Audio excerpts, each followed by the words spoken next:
keterampilan apa aja yang dibutuhkan untuk bisa menjadi karyawan startup? Bagaimana cara kita sebagai calon karyawan untuk tampil beda dan juga menonjol dibanding kandidat lain? Iya, jadi menurut aku sendiri dan pengalaman aku sendiri nih, Mhm. gimana sih caranya kita bisa tampil beda untuk masuk ke dunia startup sebagai pelamar misalnya. Nah, kalau menurut aku, itu dimulai dari diri kita sendiri. Kita harus bisa menyesuaikan company-nya. Gimana sih caranya? Kita harus branding diri kita sendiri. Dari misalnya tampilan visual kita terlebih dahulu. Misalnya kayak aku kemarin, waktu aku lamar di Realme, itu aku sesuaiin dari brandingan mereka. Mereka kan basicnya color-nya warna kuning. Nah, Mhm. aku coba deh gimana sih caranya, misalnya dari bajunya, coba aja sesuaiin bisa.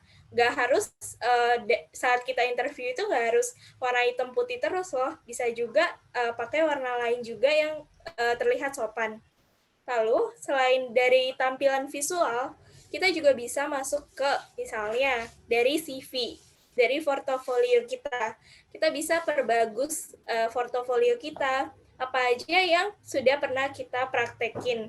Entah itu dari pekerjaan ataupun tugas-tugas di sekolah maupun kuliah. Nah, selain itu, kita juga bisa belajar nih saingan kita tuh seperti apa. Jadi, dengan adanya kita mempersiapkan terlebih dahulu, cari tahu perusahaannya lebih dalam, jadi saat di interview kita juga bisa lebih pede dan kuasai juga uh, kuasai bidang yang kita suka gitu. Misalnya kayak aku nih, aku kan sukanya emang marketing, terus sukanya sosial media. Jadi otomatis aku udah punya backup kalau misalnya aku lebih unggul dibanding kandidat yang lain. Menurut aku sih seperti itu. Traits yang kita cari itu memang biasanya adalah being agile yang pertama. Ketika kita bekerja di sebuah startup, memang kita itu dituntut untuk bisa agile dalam segala aspek pekerjaan. Misalnya, you're looking forward untuk bekerja sebagai graphic designer. Graphic designer itu kan misalnya fokusnya adalah designing ya. Nah, Mhm. ketika kalian punya pengalaman mungkin baik di perkuliahan ataupun mungkin punya job freelance, kalian bisa tuh tonjolin juga tadi seperti yang Karen mention portofolio kalian, bagaimana cara kalian menghadapi mungkin beberapa project di saat yang bersamaan. Jadi itu cara kalian bisa menunjukkan bahwa kalian itu agile gitu. Ketika kalian juga lagi in the interview with your recruiter. So it's very important untuk kita punya sikap proaktif nih, di mana kita juga aktif memberikan mungkin feedback ke recruiter, tanyakan, tunjukkan juga kalau kalian itu tertarik nih dengan company-nya, entah dengan culture-nya atau dengan role-nya. Jadi dengan kalian juga aktif menanyakan mengenai perusahaannya, itu juga bisa menunjukkan bahwa oh si talent ini seems very interested in the company as they also ask several questions mengenai perusahaannya. Ada tambahan lagi nggak sih Kak, yang bisa jadi tips and trick nih yang bisa kita siapkan, kalau kita mau, apply ke startup? Menurut aku very important for us untuk do enough research terkait dengan role-nya itu sendiri yang kita mau apply, dan yang kedua adalah mengenai perusahaannya. Perusahaannya ini punya nilai-nilai atau value apa sih yang mereka pegang as an employer. Kayak misalnya mungkin aku ambil contoh Lamudi kali ya. Lamudi itu punya beberapa value yang selalu kita kedepankan, yaitu always improving, we add value, there's no me in company. Nah, nilai-nilai ini biasanya kita juga lihat nih di calon employee kita, apakah mereka memiliki sifat-sifat yang nilai kita miliki di perusahaan. Contohnya kayak always improving. Ketika kita sedang interview, apakah kandidat ini memang menunjukkan bahwa oh iya, saya memang lagi looking forward untuk improve myself.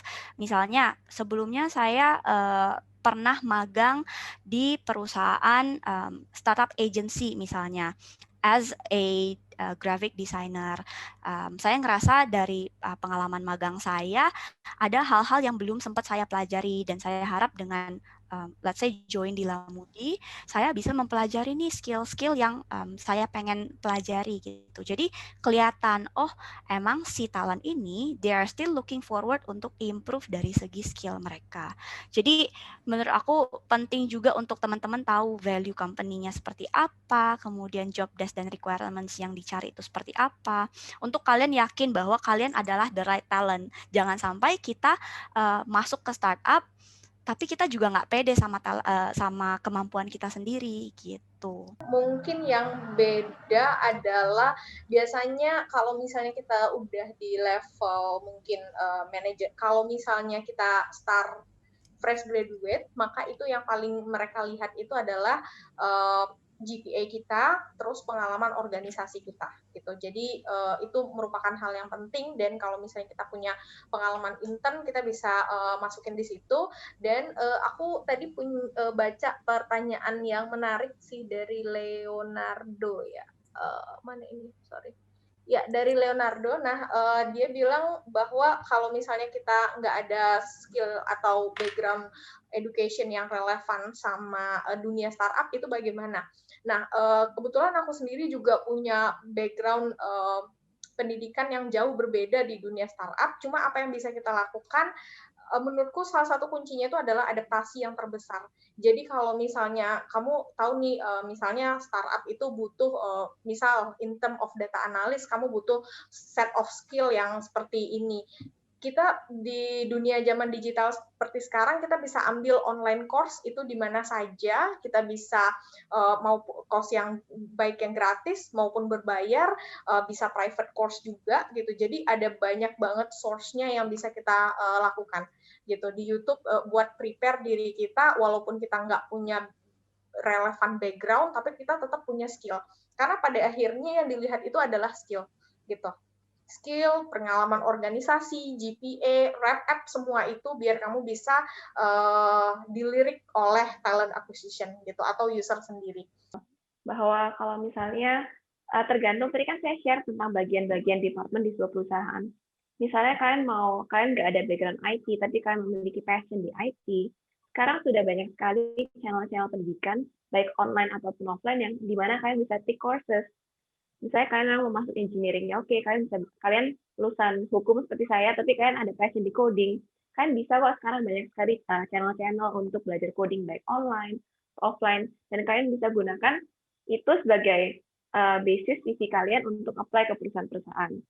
Dan ketika apply pun, misalnya di CV kalian, mungkin kalian juga harus tulis relevansi yang menurut saya, karena saya sendiri background saya di hukum, tapi sekarang saya berkecimpung di dunia startup dan posisi saya sebagai business development atau partnership. Jadi ketika saya apply, yang saya masukkan di CV saya itu nggak boleh hukum banget, nggak boleh yang saya pernah melakukan due diligence untuk ini, karena nggak terlalu relevan dengan pekerjaan saya. Namun pengalaman saya meeting dengan klien, saya pernah tinggal di luar negeri, saya bisa fasih beberapa bahasa, itu yang saya masukkan ke CV saya. Dan itu yang membuat saya, waktu itu hal-hal yang menonjol di CV saya adalah itu, pengalaman bertemu dengan orang, bahasa, yang itu sangat relevan ke posisi business development. Jadi mungkin pengalaman kalian yang relevan harus lebih ditonjolkan ketika kalian mau apply di sesuatu yang berbeda dari background kalian. Yang penting buat sekarang itu bisa bahasa asing. Jadi kalau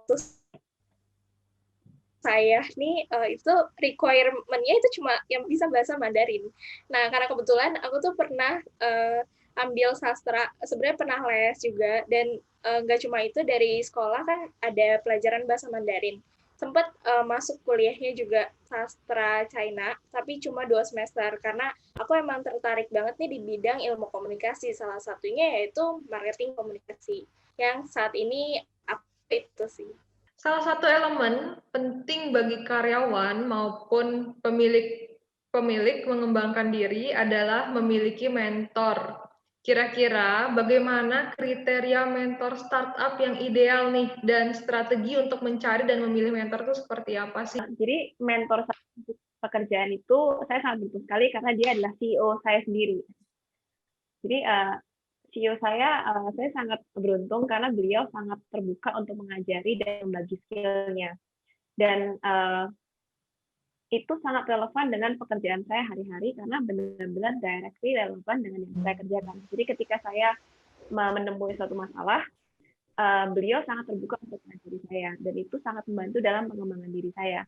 Nah, mungkin untuk teman-teman juga, kalau misalnya kalian mau cari mentor, saran saya, sebenarnya orang-orang itu sangat terbuka sekali untuk mengajar, untuk membagi skill-nya. Jadi jangan takut, pertama jangan takut untuk tanya ke teman-teman sekeliling kalian, atau mungkin ke teman-teman orang tua, kakak-kakak kelas. Dan kalaupun nggak ada di sekeliling kalian bisa kok reach out dari Instagram, dari LinkedIn. Nah, yang saya pelajari dulu tuh saya malu-malu untuk tanya. Tapi semakin saya nanya, justru orang yang ditanya itu suka, karena ada suatu kebahagiaan untuk sharing apa yang kita pelajari, yang kita tahu ke orang lain. Jadi saya sangat mendukung sekali kalau untuk memiliki mentor. Kalau menurut aku benar banget kata Angeline bahwa orang-orang itu sebenarnya senang loh kalau mereka tuh bisa sharing sesuatu ke orang lain gitu. Dan as someone yang looking for mentor, jangan pernah takut untuk bertanya. Itu benar. Ketika kalian let's say nih pengen nge-reach out seseorang di LinkedIn, mungkin kalian agak takut kayak is this the right way? Apakah boleh aku nge-reach out ke orang ini? Sebenarnya kalian nggak perlu takut.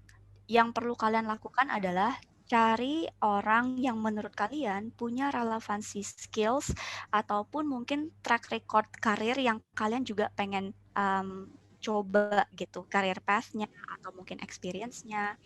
Nah, what you can do adalah kalian reach out ke mereka di LinkedIn, send them a message, tapi pastinya dengan konteks yang clear juga, tujuannya apa yang mungkin kalian expect dari mereka, dan pastinya tetap be professional and be sopan ya pastinya ketika kita send email ke mereka. Kita nggak perlu paksa mereka juga untuk jadi mentor kita, but ask them nicely kayak are they open to be a mentor gitu. Dan kalau misalnya let's say kalian belum dapat balasannya atau belum di notice oleh orang ini, nggak masalah, kalian bisa looking lagi untuk mungkin apakah ada sosok lain yang mungkin punya similar experience ataupun career path yang kalian bisa reach out lagi gitu. Jadi jangan pernah takut untuk bertanya sih gitu.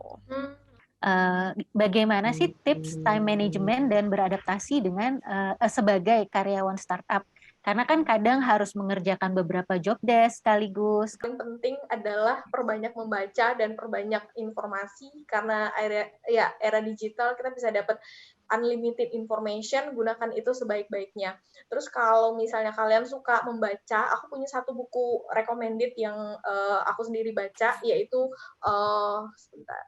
Judulnya adalah Getting Things Done Methodology gitu. Jadi kalau misalnya itu ada bukunya, jadi sebenarnya kita memang harus pinter-pinter banget soal time management. Kita harus bisa membedakan mana yang urgent, mana yang important, mana yang urgent but not important gitu. Jadi semuanya itu ada scale-scale-nya masing-masing. Saya milah mana yang urgent dan tidak urgent sesuai dengan deadline tanggalnya. Jadi setiap saya dikasih tugas mengerjakan sesuatu, itu selalu saya tanyakan kira-kira deadline-nya kapan ya?